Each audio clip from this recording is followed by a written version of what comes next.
What up? And welcome to another episode of From the Script to the Screen, My Hero Vigilante Edition.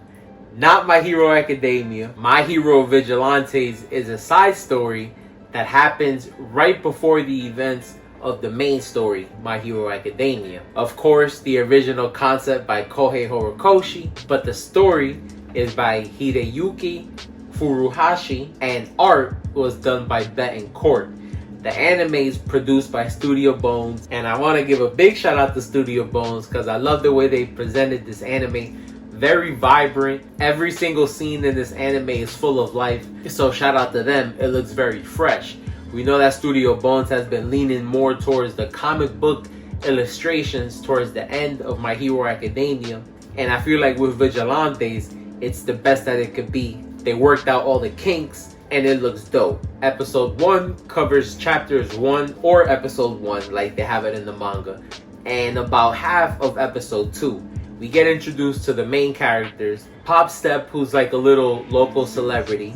We get introduced to Koichi, aka the Crawler. And last but not least, we get introduced to Knuckle Duster, who's really the official vigilante of the group. Just like you thought of in the name, and I had to bring my boy out, Deku. We know that in this world, they refer to vigilantes as people that practice hero work without a license.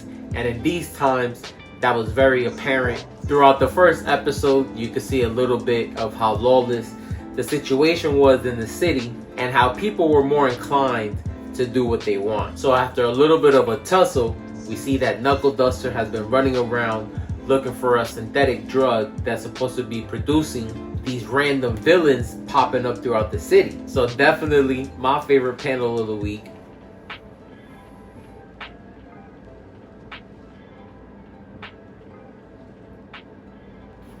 Because Knuckle Duster is the one that puts the ball in motion on a couple things. We see him influence Koichi, at least for now, to be more bold with his quirk and really put his foot forward and trying to help people, which means that he'll end up helping them out trying to look for this drug. We see that Pop Star also gets involved a little bit, and right at the end of the episode, we get introduced to one of our favorite teachers, Azawa, aka Eraserhead, not a teacher at this time. So if you haven't yet, definitely check it out. A lot of fun seeing some of the characters at their younger stages. And if you're a fan of the My Hero world, I think this show has some cool tie-ins with some of the stuff that was going on in the main story. Perfect time to make it, seeing as how the main story is finally coming to an end. And I think they can wrap up Vigilantes, seeing that it's about 15 volumes. So maybe 2-3 seasons, and that'll be that. As always, let me know what you guys thought about the episode, and to the manga readers, let me know what you guys thought about the adaptation. Till next time, peace.